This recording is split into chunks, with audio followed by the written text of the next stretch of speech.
Good morning, everyone.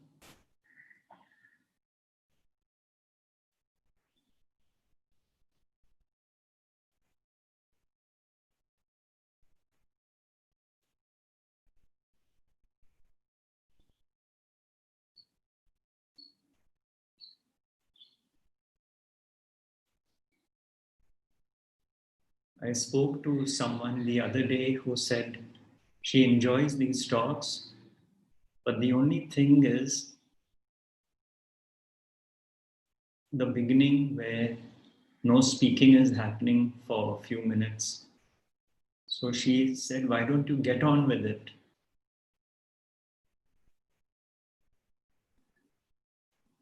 And so I replied, "It has to come. It's, it's not like a deliberate doing, it begins like that. So please bear with it if you feel too that I should get on with it.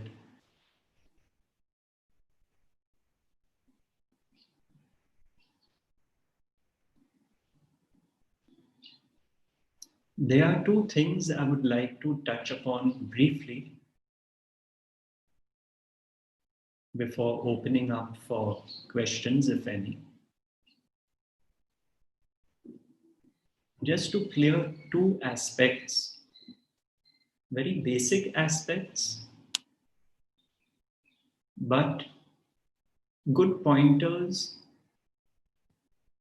on one's own journey towards peace and equanimity. One is related to the talk last week,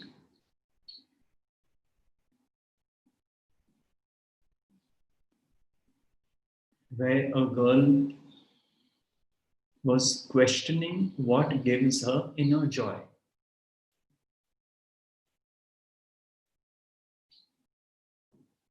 And the other is on pleasure and pain. Both are connected, so I'd like to begin with the latter.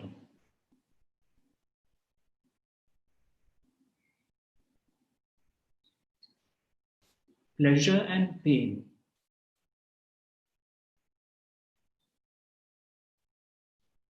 go hand in hand. They are the polaric ends of the same movement. So if you picture a pendulum swinging from one side to the other,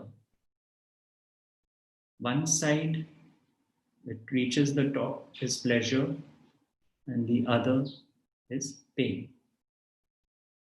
When it reaches the point of pain, it has gathered enough momentum to swing back to a high of pleasure. And vice versa. This is the swing of life between pleasure and pain that most of us get trapped by. Now, what happens with the understanding is the swing becomes less and less of a swing, which means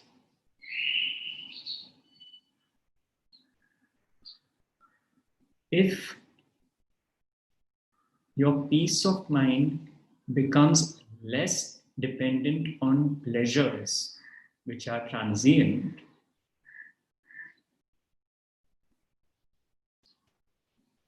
then simultaneously you will not swing to the high of pain that you were swinging to earlier. Pain means suffering.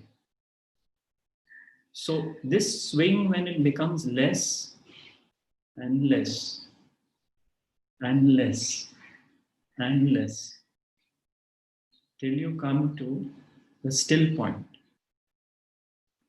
So, both don't sway you anymore. It cannot be only one-sided. If you say that now my suffering has reduced, my psychological suffering has reduced, it means you are more at peace, which is the midpoint. Therefore, automatically, you will not get swayed by pleasures and peak experiences and high points like you used to earlier. This is very important to understand. Life becomes more neutral.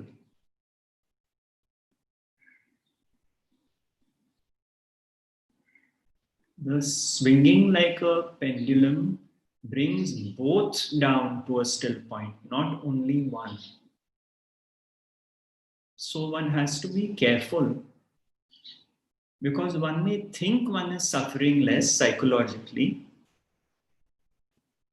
but it is not true.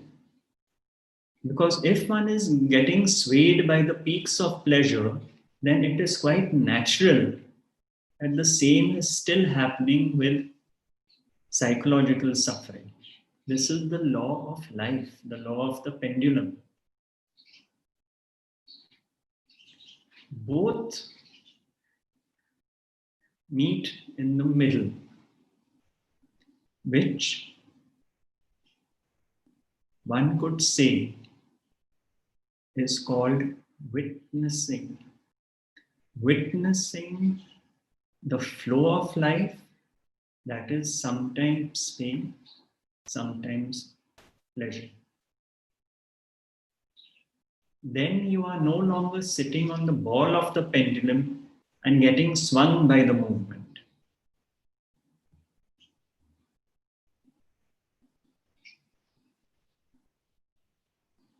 Now we come to inner joy. What is inner joy? In practical terms,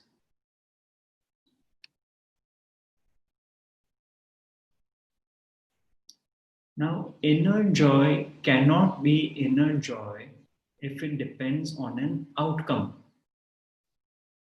Because sometimes I get what I want, sometimes I don't get what I want. That is clear. Inner joy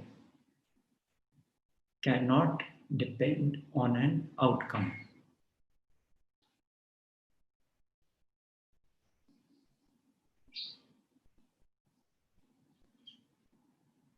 Therefore,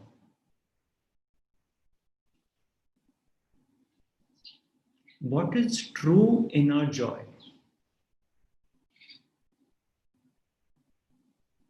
True inner joy, as one will discover,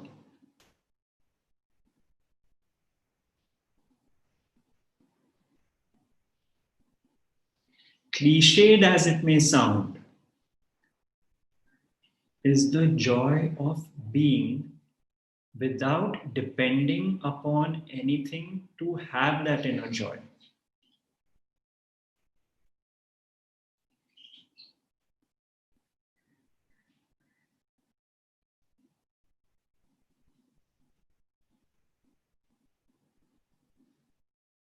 Now, there's a wonderful phrase of Aurobindo's: inner joy through works, which means whatever you are doing, let's say you are an artist and you are painting, let's say you are skilled in a particular profession and you are practicing that, and enjoying doing it through works.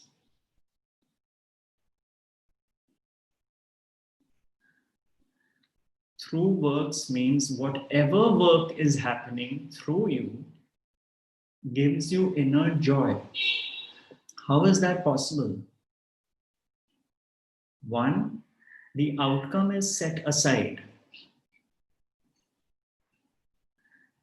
That is, of course, why in the Gita Krishna says, forget about the fruits of the work. It is the work itself.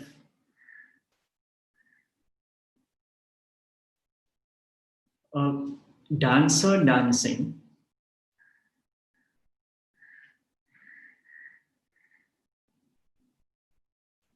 experiences inner joy. Why? Because the me, with its sense of doership, which is the thinking mind, is not operating. The working mind, in the moment, in the now, is what meditation during work or activity means. Because in both cases, meditation, let's say, when one is not doing an activity, so to speak, and meditation at work, when the thinking mind is kept aside. In both cases, the me with its sense of doership is absent. And that is why work gives us this opportunity to bring peace to the work.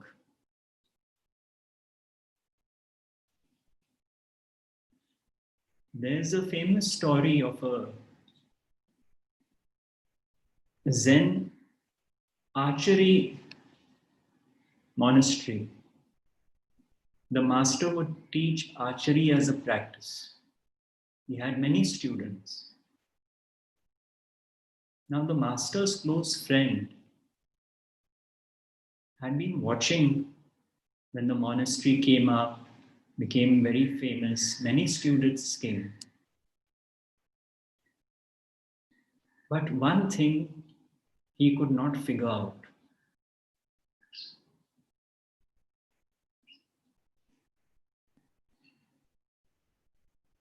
So he went one evening to his friend, the Zen master, and he said, you know, you've done a most beautiful job of this archery school.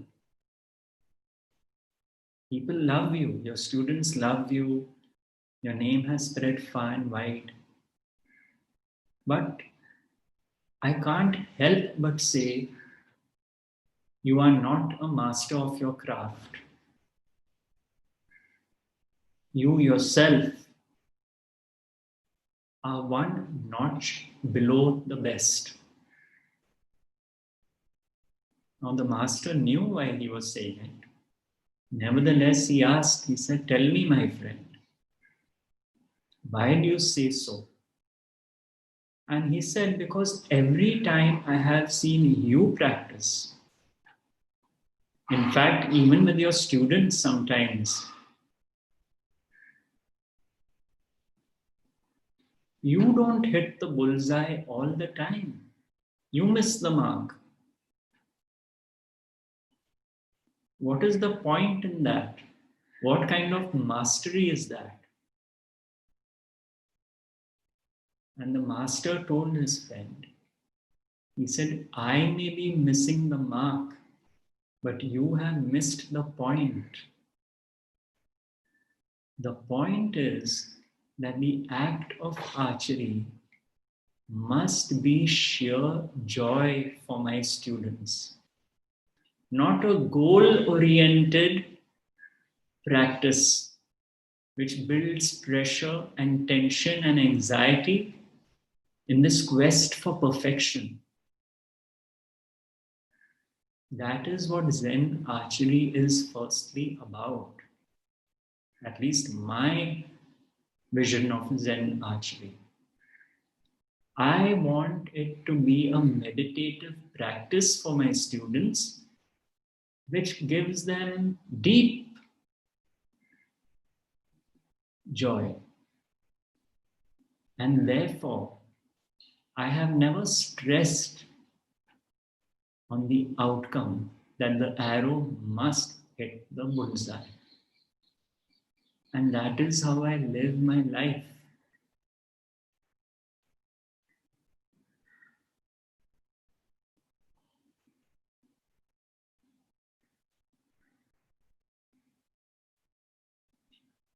Perfection is in the moment, here and now.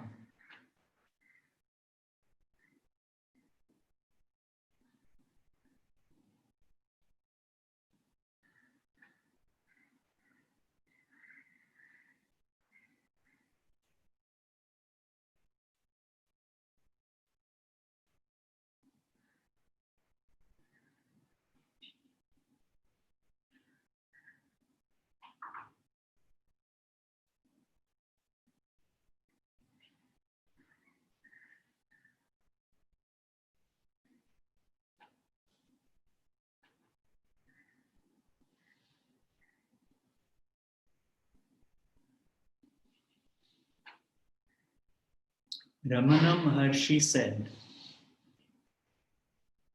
whenever you are working, do not say to yourself, I am doing this work, but rather, the current is working through me. The current.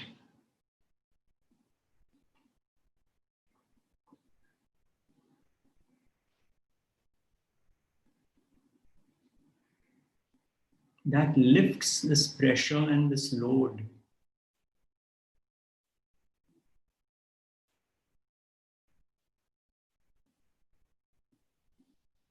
off one's shoulders.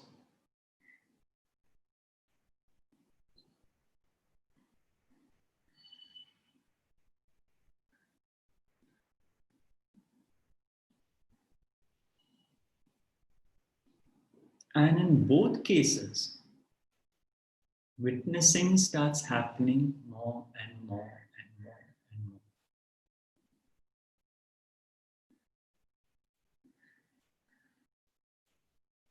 Witnessing is the gift bestowed by the teaching. It's not even that it is bestowed, you see, because it is one's nature. But that witnessing got so overlaid and covered up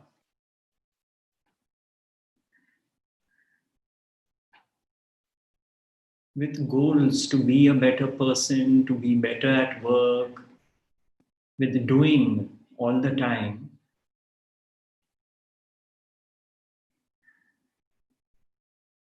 that what came naturally to us, witnessing,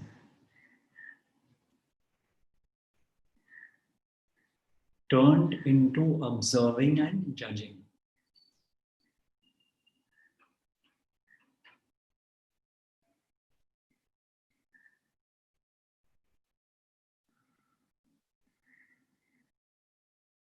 And therefore, witnessing is closely linked to inner joy.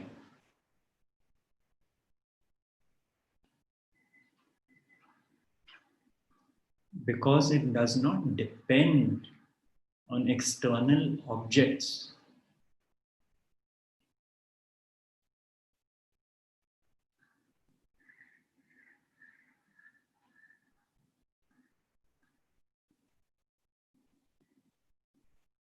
I am reminded of another story linked to Alexander the Great.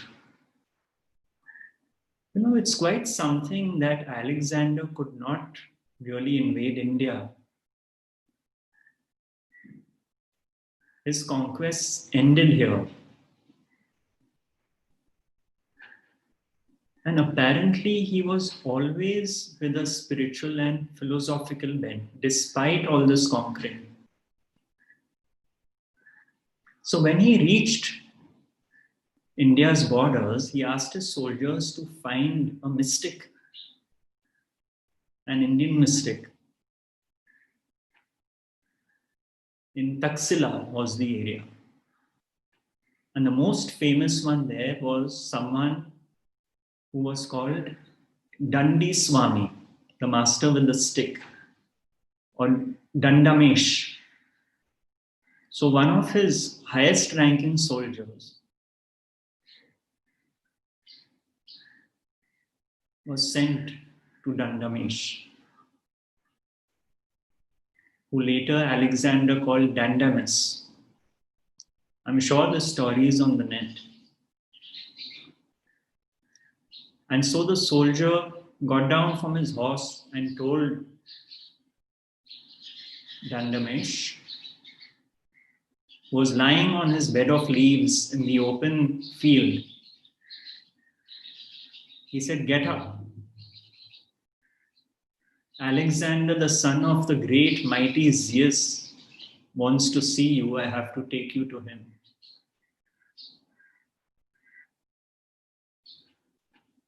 And Dandiswami said, "Is it so?" He said, "I feel no need, because even I am the son of the great mighty Zeus."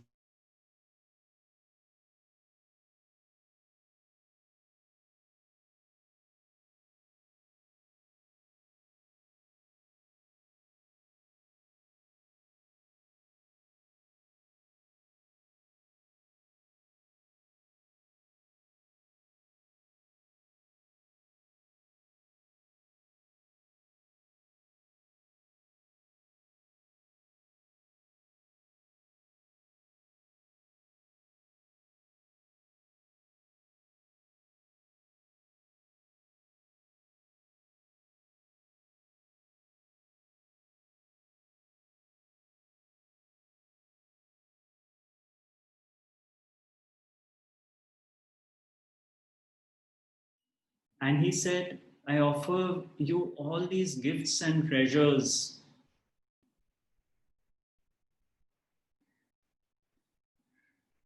Why weren't you lured by them?" And he said to Alexander, "What silly things are you talking about? And that too, look at what you're doing with your conquests and conquering. I am willing to come, but let me tell you, I am only interested if you are an emperor of your inner dominion. That is what I'm interested in,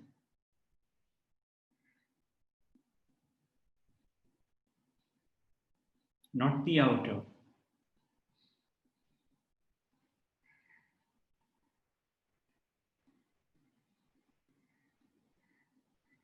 And so he refused. In fact, Alexander wanted to take him back, but he could not. But then Alexander did succeed in taking back someone called Kalagninath, Kal Agninath, the Lord of Time, a master yogi.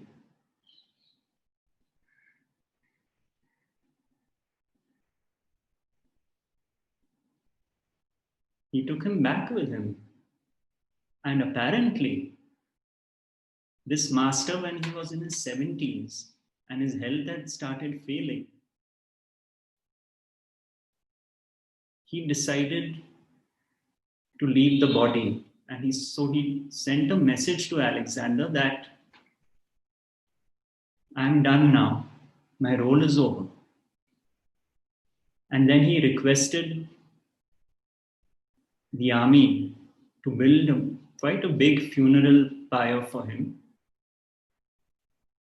in front of the entire Macedonian army. He removed his clothes, gave away his horse, asked for a garland of flowers, and walked into the burning funeral pyre. And all the records say how astonished the soldiers were, because Kalagninath didn't even flinch, but just went, sat there peacefully till the flames consumed him. And his last words before doing that were, "Tell Alexander I will see him in a year's time in Babylon." And that is where and when Alexander died.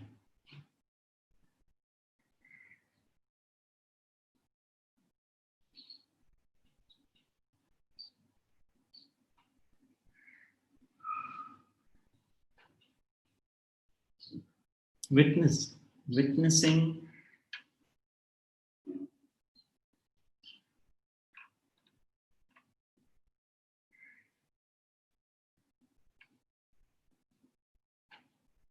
is the gift, the treasure.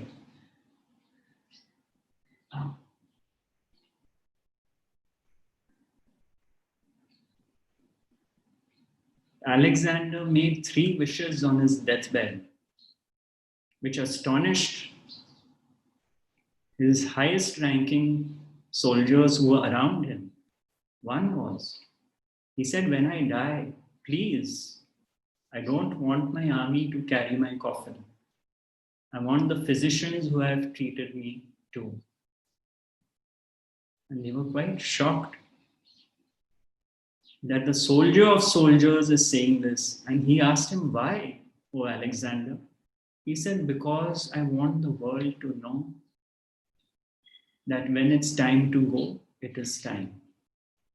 And even the best physicians cannot do much about it. So they felt quite dejected, but that was their master's wish. He was only 32 or 33 at the time of his death. The second wish, he said, all the gold, silver, and precious stones we have acquired should pave the way from here to my burial place. Just toss them onto the road, right from here to where I will be buried. And again the soldiers were astonished. Why, O master? He said, because as I learned from the Indian masters, all these objects are worthless. Where can I take them? There is no use for them. And so that was done.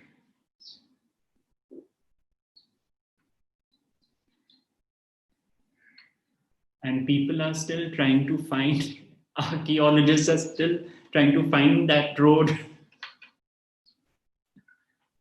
And thirdly, of course, he said, as Kalagninath has requested that when I die, my hands should hang out of my coffin with the palms open. So people can see that the great Alexander is leaving with nothing.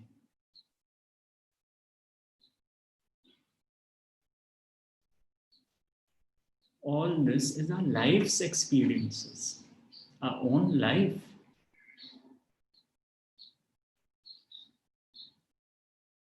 Lessons are to be learned.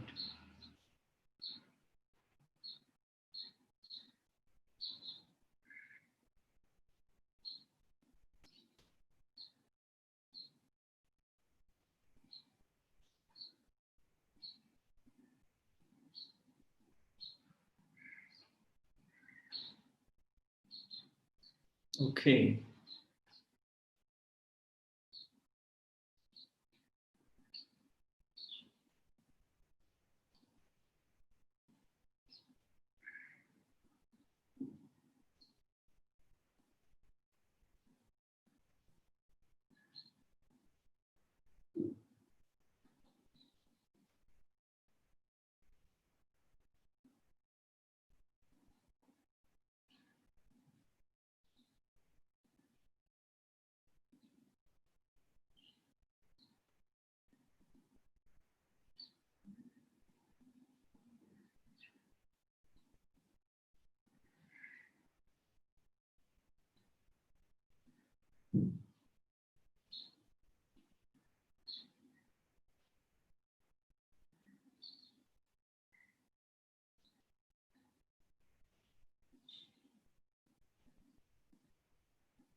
Okay, if anyone would like to ask something or share anything, we can start that now.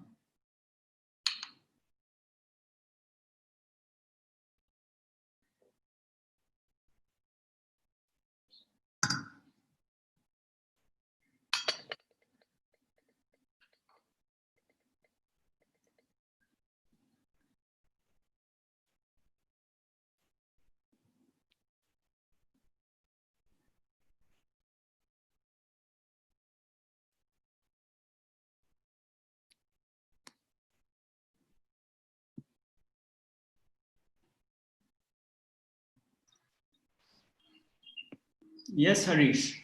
Hi, Gautam. Hello. Uh, Hi. So this was an incident that occurred a few days back. Uh, I've been business has been an issue, and we've been going to work, but there's hardly anything happening. So I was a bit dejected. I was sitting with my family, and they said, "Why don't you take a day off today?" And I was contemplating. So I went to my room, and suddenly on my phone there was a notification that flashed on YouTube, and it was your faith meditation podcast. You know that, and I went through it that moment. It obviously I was healed, and I heard it, and I went to work, and it's okay. But you see, it's like when you see something like this, you're healed for the moment, but you're not integrated. I want to know is that these temporary things that come to me would heal me for that moment. It gives me a great message, and I also see it as a hand of God that somehow at that given moment, this intervention happened. Very grateful, and it's a surrender too for that moment because wow, it's so miraculous at that moment. You're seeking for an answer, and you get it. But that healing is temporary. Why am I not integrated? So I want you to advise or say something to me that I can carry this not temporarily but permanently. Harish, there are some people who don't even get this brief glimpse of temporary relief. They are caught up in the cycle of life. And there are others like you who have glimpsed it. Now, that glimpse is also not in your control. You came across a teaching because it was destiny, right? Now, what happens is because you have seen the value of that glimpse, the relief it has got, the mind comes in and it says, I want this 24/7, right? That is natural. That is natural because you have seen the value of it, or rather, the value of it has been seen. But don't forget that there's decades of hardwired conditioning which has to get peeled away. Transformation is rarely sudden, mostly gradual. So it is just like the glimpses are like getting your driving license. Now you have glimpsed it. You know how to drive. But very briefly, you can take the car out from your building compound to 50 feet away with confidence. But heavy traffic, crowded streets, you are not yet comfortable with. So the driving license becomes the awakening that, oh, yes, awakening is awakening out of suffering. I have felt it briefly, I've sensed it, and because I get so much relief, I want more of it. Now that happens when you're driving for the next year or two after having been given your license, and you start seeing that now I'm more and more comfortable driving through crowded streets when there's heavy traffic, when there's a bus in front of me or on my left, and so on. That is the process of deliverance. So there's awakening and there's deliverance. Deliverance happens when, through this journey of life, life becomes simpler, simpler and simpler and simpler till one day, let's say 2 years after you got your license, someone said, hey, Harish, you went through that most crowded street of Bombay. How did you do it? Because you just got your license 2 years ago. He said, oh my God, you're right. It didn't stress me out as it would have stressed me out 2 years ago. You're so right. Then one knows deliverance has happened. What is deliverance? Awakening, functioning in daily living is deliverance. So, this is a process. This is a process. It takes time.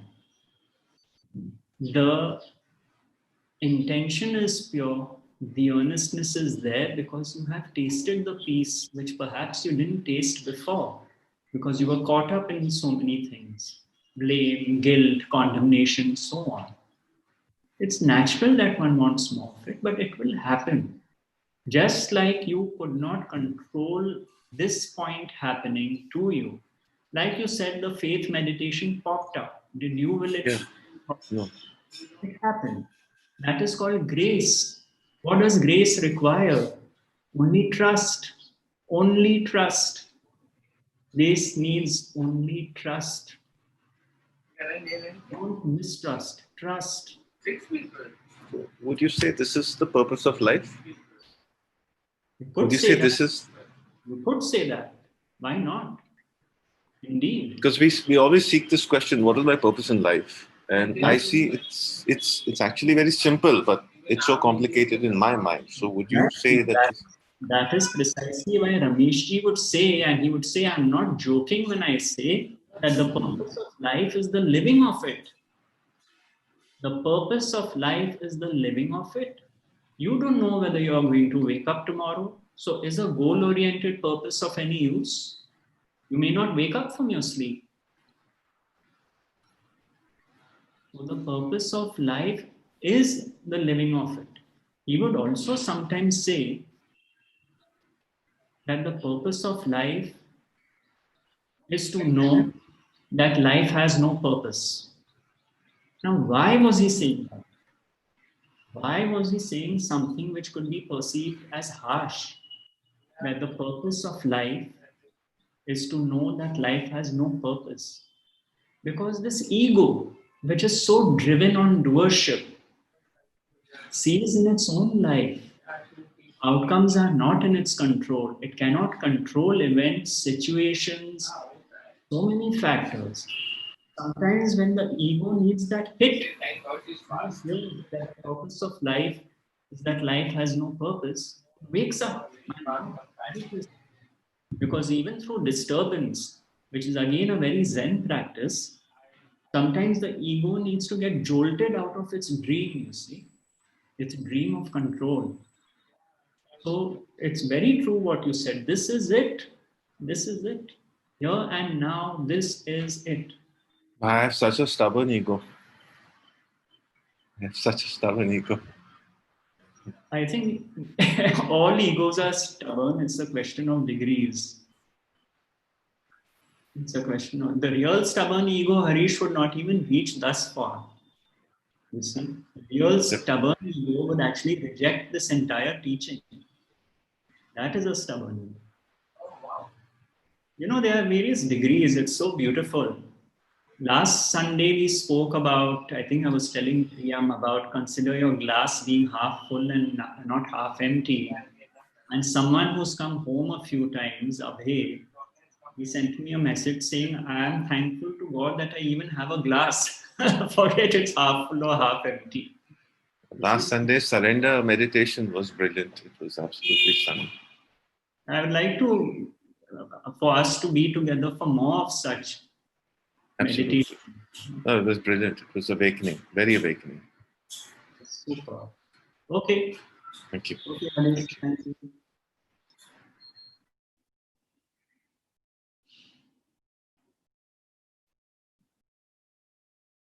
Yes, Kuzali, have I pronounced your name properly? It's Kurali. It's Kurali. Kurali.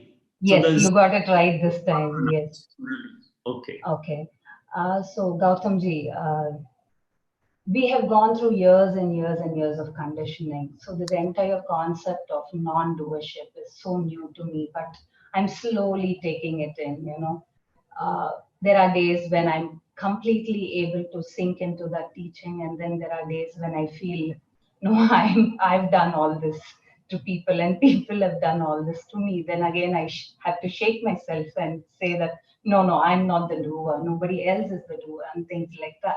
So, like Ramesh Balsekar calls it, the flip flop keeps happening every now and then. But I was just thinking this morning, one of the conditionings has been that whatever part that the parents do is passed on to the children. There is a saying in Tamil which says "Mata Pita Seyyum Pavam Makkal Talele," which means the path that the parents do, the father and the mother do has to be borne by the child. I just wanted to know, what does Advaita, has to say about this? Sure. The path, when you say it means the sins Yes. of the parents have to be borne by the children, right? Exactly. Now, firstly, this is true because the child is conditioned by the parents. The parents are the child's first teachers, right? So, in that sense, the sins of the parents have to be borne by the children. But what Advaita says is, they are not the doers, you see. This is a very important point because the parents were conditioned by their parents. Now, the easiest conclusion to reach is, oh, that means nobody is responsible. This is not saying anything about that. Now, I'll tell you, take an example of parents who are fear-based in their thinking. I know some parents who are full of fear. They have 2 children. They have told me that they are full of fear. The parents have told me that. They've always been full of fear. When the children were young, they were afraid this will happen to my child, that will happen to my child. When the children grew up, don't go out with this boy, don't go to the beach at this time. So the conditioning was fear-based because naturally their conditioning was fear-based. Now, out of their 2 children, one child has become so fear-based that he is under medication. He cannot handle it. The other child is fine. What does that mean? The sins of the parents, so to speak, which Advaita has a very different perspective on this word sins, but the conditioning of the parents got passed on to the child and to one child because it was that child's destiny. It was not the other child's destiny to be so affected. The other child is very outgoing, very carefree, very adventurous. You see, so there are karmic equations, there are karmic blueprints. Everyone comes with their destiny. Everyone comes with their destiny. So, firstly, one cannot blame one's parents for doing certain things. It could be blame arises in the moment that why did you do this to me? Why didn't you love me enough? So on and so forth. But the fact is that every human being comes with their conditioning, including one's parents. It is the destiny of some people, could be the parent, could be the child, where the spiritual dimension opens up and all the resentment, blame that, let's say, the child was carrying towards a parent, the child now sees this in a different light. That this is how it is. This is actually what I've understood, that my parent could really not help it. And that flowering is the understanding where relationships, in this case a karmic parent-child relationship, is seen in a different light. Otherwise, what happens? Hardwired condemnation, blame, and resentment goes on and on and on. There are people who have resented their parents right till the parents' death. You won't believe it. I will tell you, in Rameshji's time, I made many friends there from all over the world who would come. Now, I was about maybe 30 and this man was about 55, let's say, 50, 55. Very wealthy, extremely wealthy. He was the heir to a large fortune. The heir to a large fortune. And who was standing in the way was his mother. The father wanted to give him the large fortune. The mother was standing in the way. And the reason was these two did not get along. The son hated the mother. And the mother, I don't know if she hated the child, but why I say the son hated the mother, you'll be so surprised. It was you know, Valentine's Day, 14th Feb or something, I don't know. We were having coffee somewhere, and I said, oh, you know, somehow this whole thing of Valentine's Day came up and all that. And he said, why I see in India sometimes everyone is wishing everyone happy Valentine's Day. Children are wishing their parents, and it's all like my staff members wish each other. I said, yeah, this is India. It is like that, you know. It's just like that. So I told him, I said, you call your mom and wish her happy Valentine's Day. He said, are you crazy? I'd rather gift her a bomb. And I thought he was joking. I thought, come on, don't joke like this. Don't say such things. He said, I'm not joking. I hate my mother. I hate her. And at that time, if he was 55, how old must his mother be? Close to her 80s at the least. You see, so where do we carry this? Where do we carry this? This doership can become a very heavy burden. Very true, Gautamji. In fact, I've had a very abusive childhood from my mother, and all my life I've thought, you know, I should never become like my mother. I should Yes. have a very healthy relationship with my sons.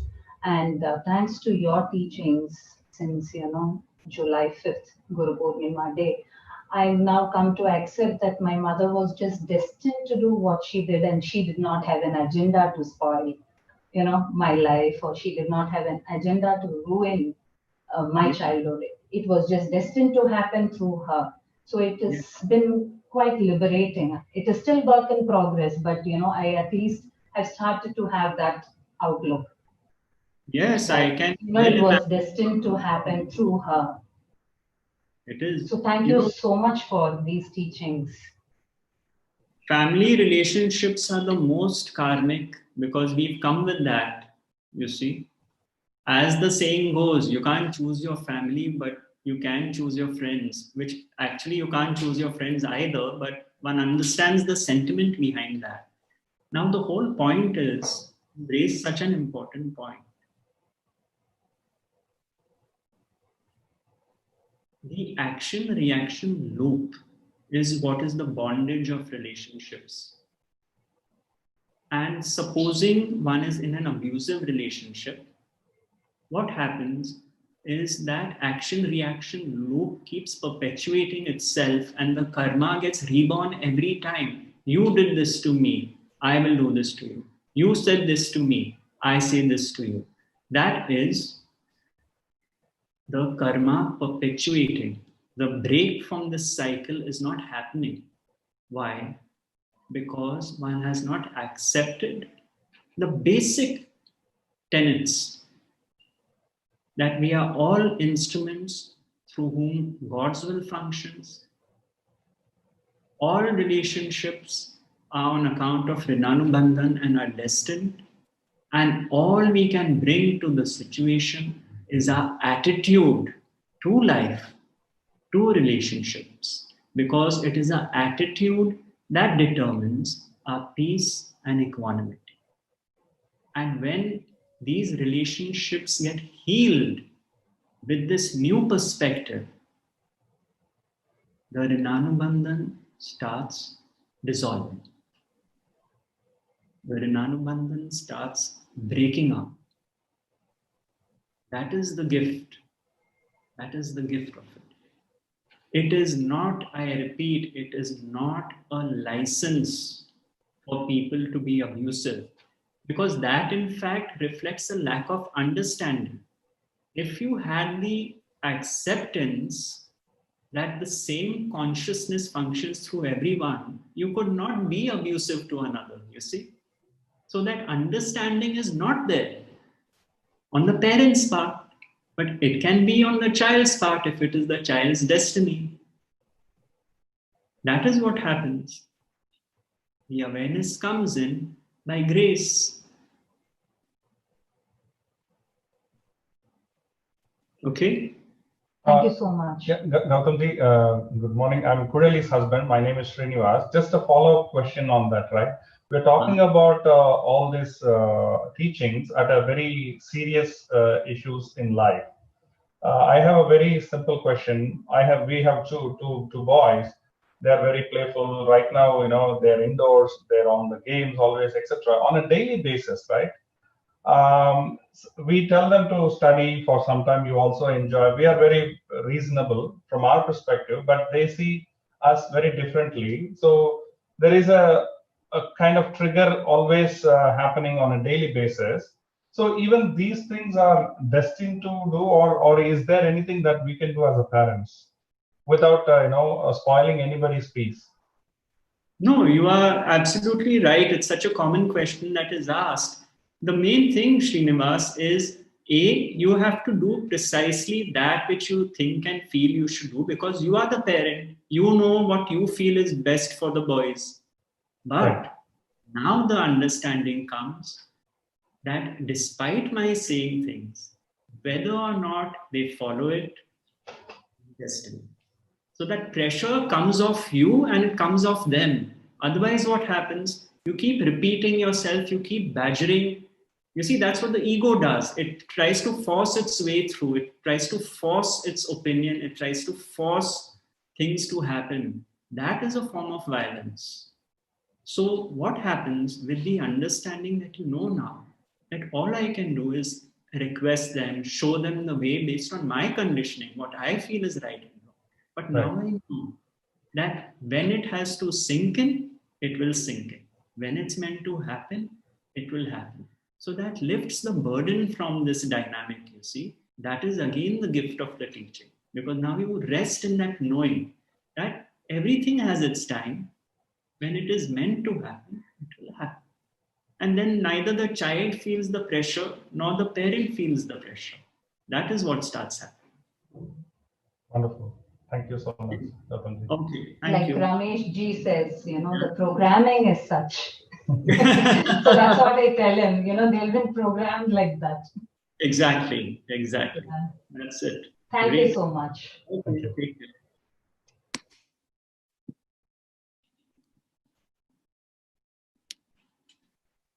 Yes, Priyam, welcome back. Good morning, sir. And Hello. Thank you so much for today's satsang. I wanted to thank you because after last Sunday's session, 4 people reached out to me just to thank me for asking the question and also to say that you are not alone. And that really made me feel connected. So I would like to thank you for that. And also the theme of this week has been mostly just trying to be a witness. So I observed this, that if I'm sitting in my room and I'm painting, or if I'm sitting in meditation or reading or something, it very effortlessly comes to me that there is no separate self. Action is happening and there is just some consciousness which is just looking at it. So there is no localized separate entity called Priyam which is doing that. And it came effortlessly to me several times throughout the week. But I also saw that once I leave my room and I have to interact with the world, then you have to pick up this personality. And now you have to function as this Priyam person. And there is this forgetting sometimes that you are functionally you have to functionally be Priyam in the world, but you are not this. So there is this I observe that there is still a lack of that remembrance. So I tried to do that this time, that the body is karmically going through experiences, but it's not me. It's not, because there is no separate point in the body or mind where I can say, yeah, this is me and this is. So this week it was increased level of seeing that I could even detach myself from a situation and smile and see, yeah, okay, this arose. For example, one girl who reached out to me after the session told me that she has met you in person. And there was this pang of I want that. There was this desire that I want to be in person and be in a satsang where you are there, physically present. But then there was this realization that if that has to happen, that will happen. So desire will arise in this body, and you just don't have to be attached to the outcome. Even if it doesn't manifest, you don't really have to attach your happiness with that. So this week was interesting in terms of these realizations, and it's still up and down, but mostly it's like there is no me even, so there's nothing happening, and so there was more confidence also. For example, I'm a very passive person, so once the rent and bills are done for the month, I would rather just sit in my room and do nothing. So to the world that is being lazy, to the world that is being not ambitious enough. So, but now I kind of was very happy with it. I was like, this is what is naturally coming to me. So there was no conflict of I should be doing more, I should not be just wasting my time like that. So overall, it was a very aware sort of a week, and I would so like to thank you for that, because there is this communion with you where you feel like a friend, and it's not some esoteric high level teachings which I don't understand. It's coming from someone who has seen the plight of being human and makes us understand in such compassionate way. So I don't have a question, I just wanted to thank you. So Priyam, there are two things. One is that it is a fact that we are people, we are a person in daily living. We are not that we all are in any case, but we have to operate as a human being. So that is why this point was always emphasized by Rameshji, that you are the person. When Priyam is called, she is going to answer. The whole point is the sense of doership which Priyam carries. Now, based on your last week's sharing, I would like to ask you something because it stayed with me. You said that because of your experiences of loss, and you refer to your parents and you refer to your brother and so on, that now you tell everyone you meet sorry, right? Now, I would like to ask you that when you do that, is it after you have said or done something that you feel it may not be right and you say sorry, or do you just say sorry to everyone? Can you elaborate on that, please? There is this heightened sense of consciously or unconsciously I might have done something to hurt you, and that was not my intention. That is what happened through me in that moment, but I would still like to apologize because I could have maybe exercised better judgment and be more conscious of what I say or do to you. But because everyone, even there are some incidents in life which happen naturally because that they are destined to happen. For example, death, loss, health problems and stuff like that, that is destined to happen. That's natural. But on top of that, we also meet people who kind of like karmically or something, we are left with bitter experiences. So it's like already life has given you these natural causes of suffering, and on top of that, you will also meet humans which might cause suffering, even though they didn't intend to.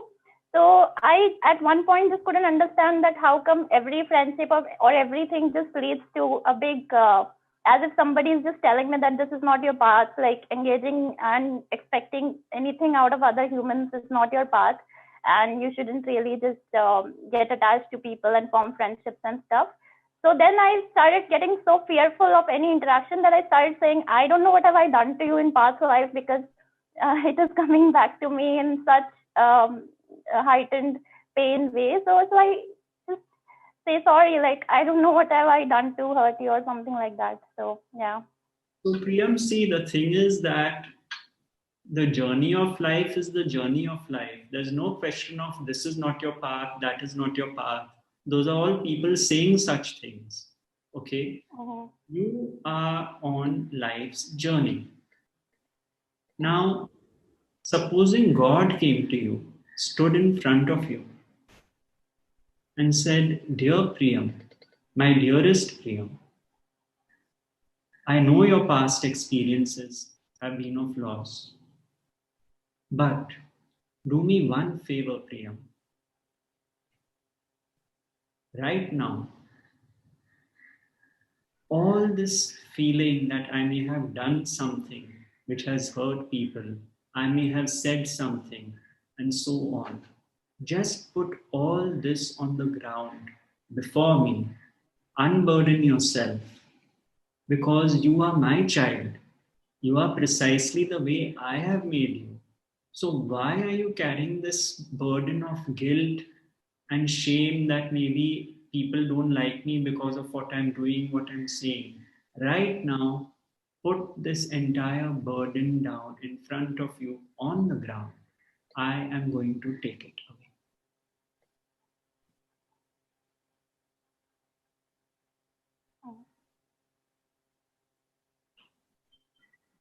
Be free of it. Don't blame yourself. Don't judge yourself. Don't hate yourself. Accept you are precisely the way God has made you. I have made you. If something happens going forward and regret arises in a particular relationship, by all means, talk to that person and say, I didn't mean to, I'm sorry it happened. But don't make this the default rule of life in your relationships that you have to go about being sorry. Please. You are beautiful the way you are. Everyone's life is like this. Nobody is perfect. We all have some harmonious relationships. Some are not harmonious. That is the nature of life. We like some people more than we like others. That is the nature of life. It has to be accepted. But why this role of playing the victim? I must have done something I should not have done. That is the ego with its sense of doership. So drop it all right now in front of you. Be free of this and let this beautiful light shine where you do your paintings, where you express happiness through whatever gives you happiness. Let it now radiate. Now you know that life means experiences. In your case, there have been many painful ones. So that you have seen.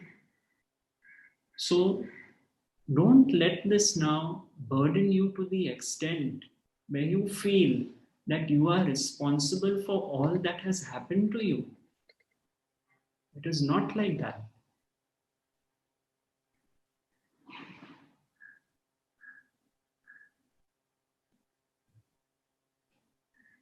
Let it go.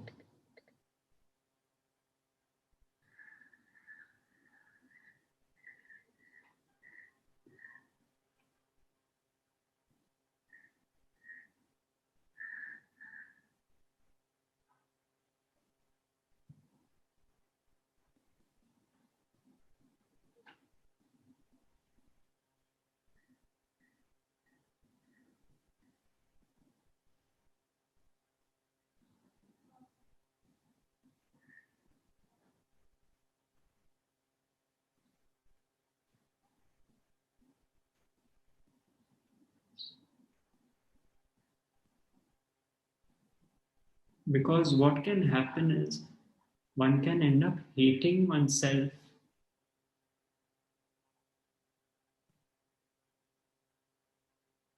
How can consciousness hate itself? Only through a misunderstanding that I might be doing things.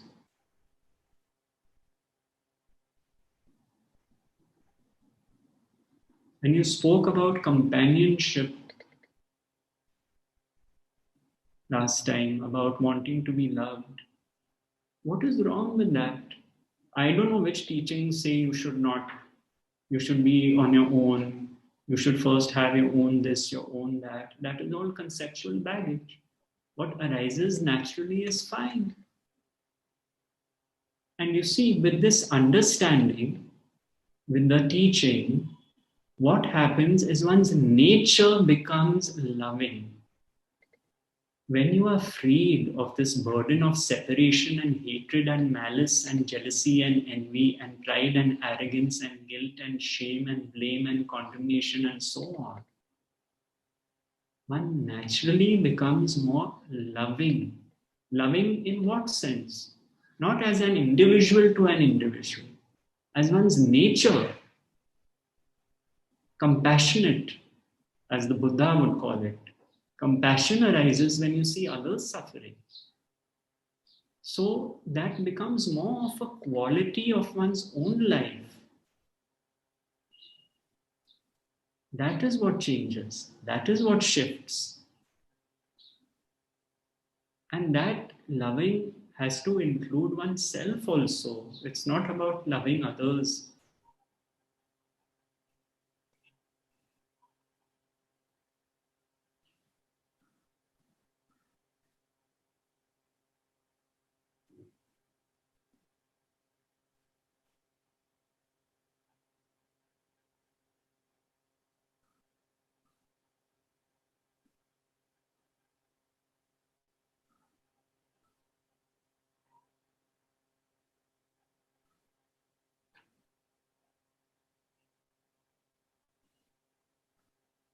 Thank you. Okay? Yeah, thank you.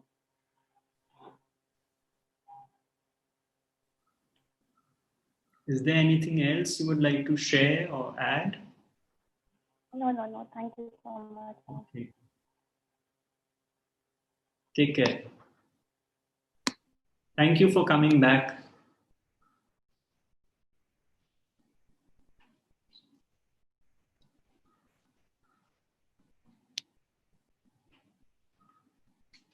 Yes, Shibashish, musician. Hello, sir. It's so good to see you. Tell me. It's just that I've never been a part of a satsang before. Like, of course, I was a part of your satsang 2 weeks back. I was fortunate enough to watch your last video on YouTube. I miscalculated my dates, actually. I was prepared to attend it. And for some reason, I thought that it was a Saturday while it was a Sunday, and I was working, and I was like, oh, they're already live, and I couldn't join it. So, but thankfully, it was on YouTube, so I could watch it live there. Right. And it's amazing, like the amount of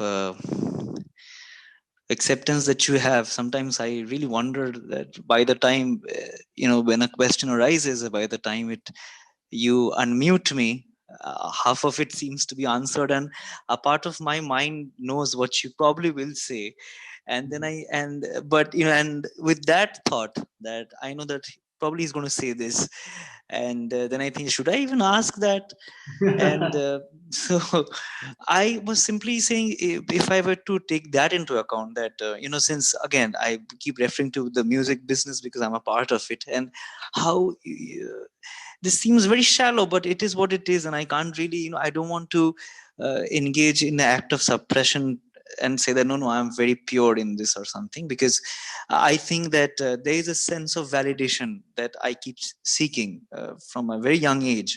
And it's always the need to feel special or need to be told that, hey, you did the right thing, Shivashish. It's because I didn't grow up in that environment where I was of course very encouraged to do what I was doing, but people around me sort of, they were never really very welcoming or thought very highly of me, one can say that.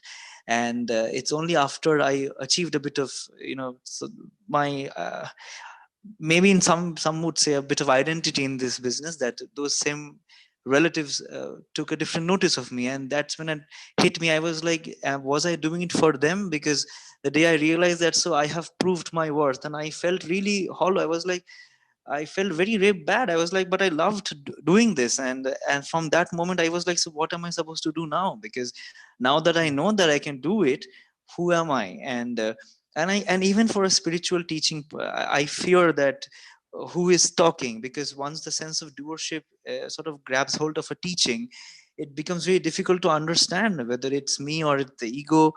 And and that's the time when I start thinking, probably Sir would see this, probably Eckhart would say this, probably Rameshji would say this, and I know the answers, but I just know them on the level of words. I haven't lived them, and I don't want to do it because they have said it, because that again beats the point. It's like my ego saying, let's do this because you will achieve a sense of relief or a sense of success. So I constantly feel that I lack conviction, uh, the way I would perhaps want to have conviction. And maybe that's also ego thought, I don't know. That's question one. What do you have to say about conviction? And I know what is faith, but maybe in a way you explain that I somehow understand it. And number two is that there are people who are very popular, but I find that it is more of an egoic reaction to the world or how they process their craft. It's more like I think they celebrate the sense of doership, and I think that sort of works very well with people on an average, because again, that has a mass appeal. Saying something like even if we go through the lyrics of any songs, it's always like maine ye kiya hai, I did this, I can love you so much. So there's a sense of doership in everything. And even that famous that one piece of dialogue which got very famous in my generation, that from that film, where it was I think it was a Paulo Coelho dialogue which was translated in Hindi, ki what is seeking you, what you are seeking is seeking you, and agar dil se kuch chaho to the universe sets it to you. But you see how it's always like you can do this. It's very capitalistic and very consumerist perspective. And I just can't help wonder that do I have to use that to, because I feel left out, to be very honest, because what is around me right now, I don't belong with either of their thoughts. And the practical problem of that is that I'm not they do not open up to me. They come to me, of course. I was working on short film, just I completed the work, they come to me, but it's not the same thing. They know that this boy doesn't think like we do, so it's always, so I don't know, I feel left out. So these are the two questions, actually, the lack of conviction and this thing. I'm sorry to everybody else. I know this is a very elaborate question. I'm sorry if I'm holding anybody up. You feel free to not answer this. We can go back. It's fine. When I may not answer the way you're hoping that I answered, but I will answer. Of course. Thank you, sir. Thank you. One thing to clarify is this regarding the sense of doership and one's practical experience in daily living. If there's a musician on a stage performing, of course, pleasure will arise if the performance is applauded. That is human nature. Pleasure is bound to arise. You're not a zombie sitting up there and playing and saying, I don't need anyone's validation and I don't care if they applaud or not. But that pleasure will not turn into pride. I did this. I am so great that people are standing up and applauding. Because the man of understanding, the musician of understanding now knows that all these attributes which made me a musician, my childhood, my natural abilities, my natural sense of sound, the way my fingers move, are all God-given attributes. So truly, I am not the doer in that sense, because these gifts were given to me. I worked hard at it because these were available to me. They were not available to everyone. So, pleasure is bound to arise, but not pride, because the ego says, I did this, look at me. And if you don't look at me, I will suffer, because I derive my sense of self and my identity from you who look at me. Then I know my true worth. That is the ego with its sense of doership. The musician is playing for the sake of playing, and if it is appreciated, he is happy. But he will not go into a tailspin of depression if his music is criticized, because he will also know, I did my best and it was not appreciated. That is the difference between the understanding and not having the understanding. So it is not really about words. It is not about being cerebral and all that stuff. It is what is one's own lived experience in daily living. This is where the teaching comes. So it could be that a musician is there, not exposed to the teaching, and that musician was feeling pleasure and pride.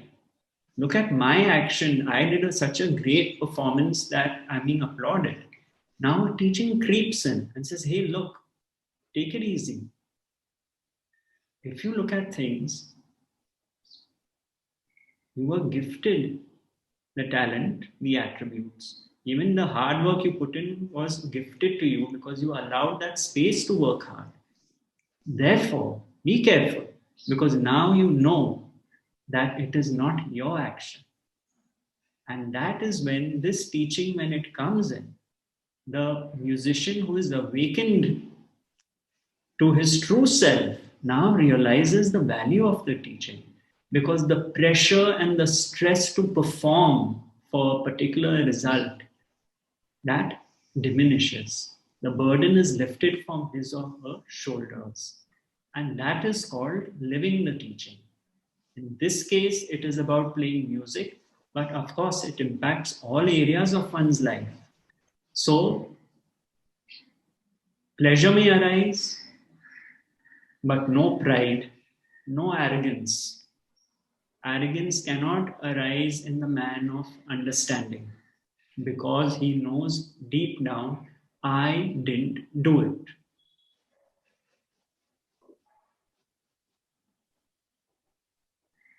So, conviction, who wants the conviction? If it is your lived experience, where do you need the conviction? Whom are you wanting to convince you to get the conviction? Conviction is also the attribute of the ego which wants to be convinced. No, I have this view now, please convince me.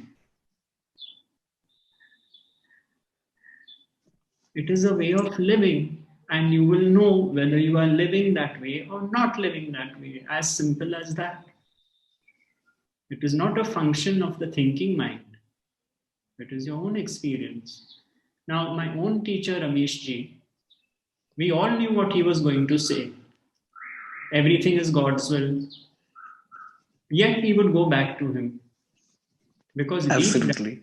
we knew it was true, you see. Now, I'll tell you, in my early days, he loved asking me what's happening at work.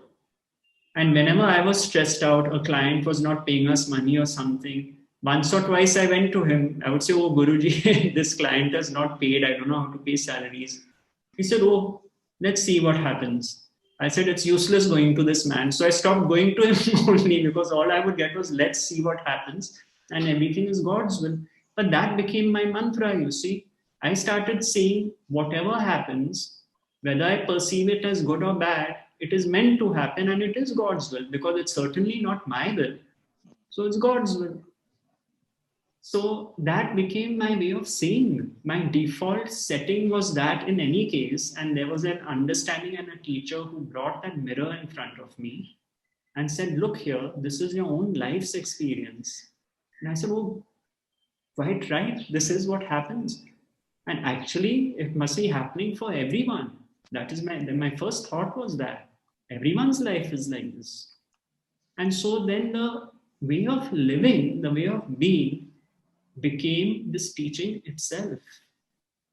And in my own case, I can say that it brought tremendous peace, calm, equanimity, and tranquility. So my conviction does not depend on anything except my own life's experience with the teaching.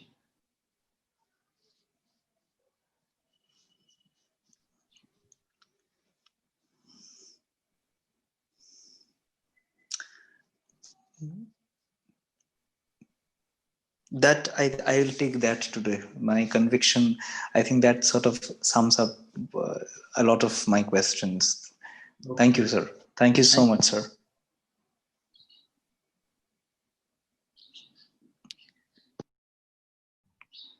Yes, Rahul. Good morning, Gautam. How are you? Good morning. I'm good. Thank you. Gautam, I was just reflecting on your teachings and also Rameshji's teachings, like the only prayer is the prayer of gratitude, you know, yes.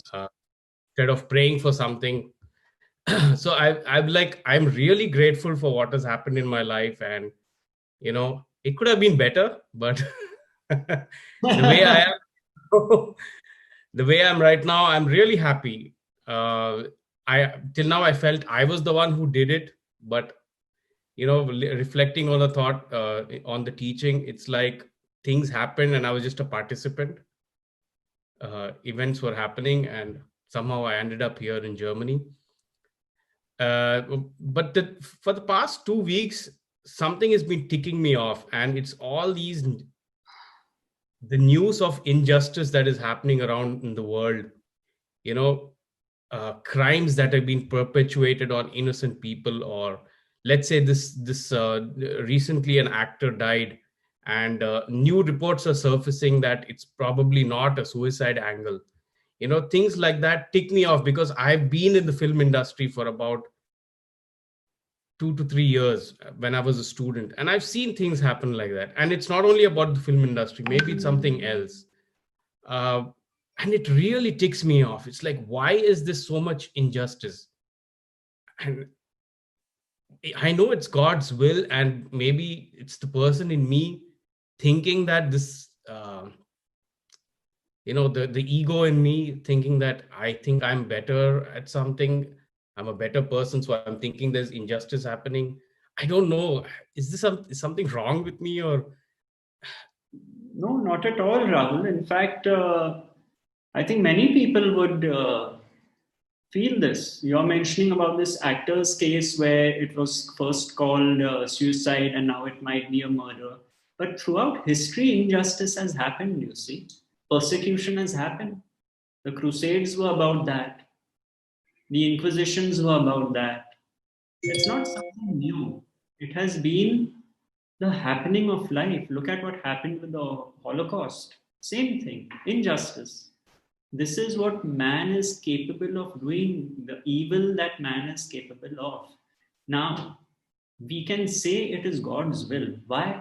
Because it would not have happened otherwise. The sheer fact it has happened means it was meant to happen. Okay? But why did it happen is because of a lack of understanding. Would all these things happen? Would all this persecution, hatred, malice happen if everyone on the planet knew that we are all instruments through whom God's will functions? It would not happen. And that is not the current level of enlightenment, so to speak. So what is perceived as injustice, as something wrongfully being done to somebody else? One is to accept that it was meant to happen. Murders happen. Whether or not the murderer is caught is God's will. There are so many murders which have gone unsolved. Sometimes, Rahul, the wrong person has gone into prison for the murder. We know, we've read about that also, and then released after 25 years.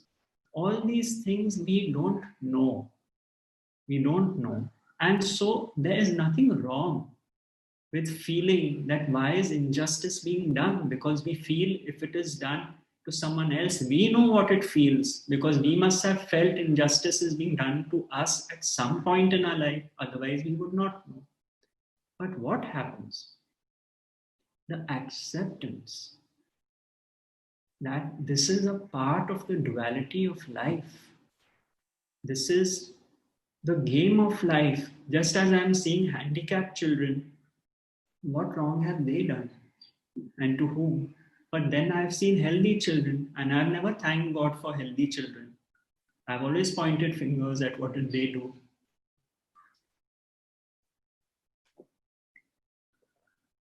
So you see, this duality of life is accepted as part of life. And that includes the pain one may feel in the moment.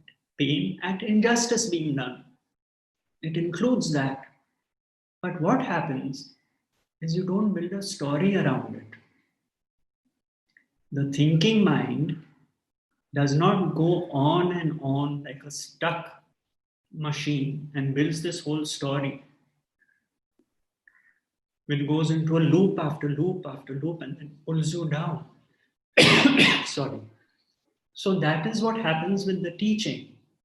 It is not that these feelings will not arise, because someone sensitive is bound to feel it. You see, when you see things happening to others which are painful, you are bound to feel it. If you're made that way by God, others don't feel it.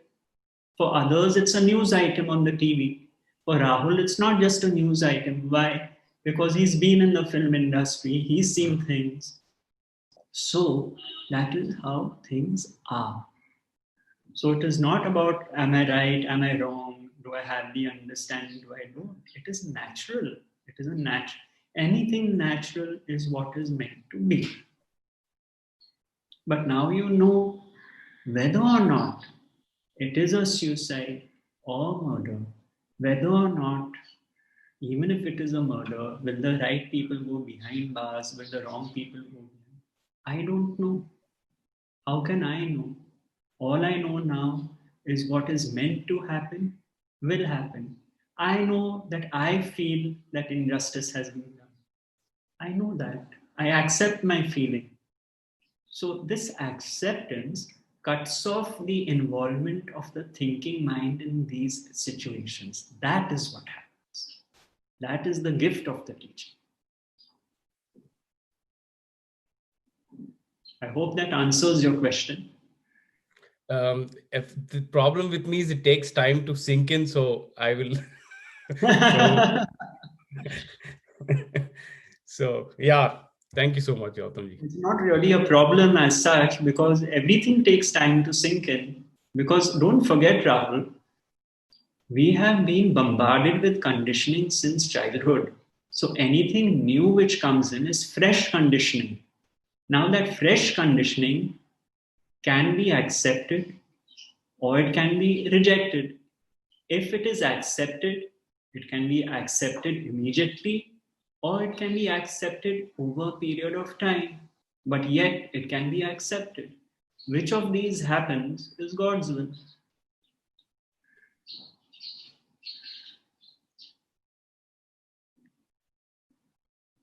And that is why Nisargadatta Maharaj would tell people who were into social causes and activism and all that, he said, first sort out your internal environment, then worry about the external environment.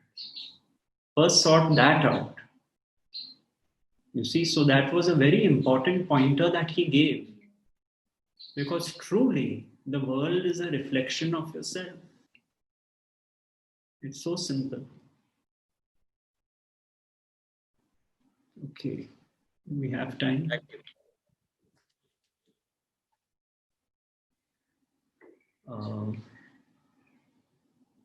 Yes, one last one. Yeah, Gautamji, this is Srinivas.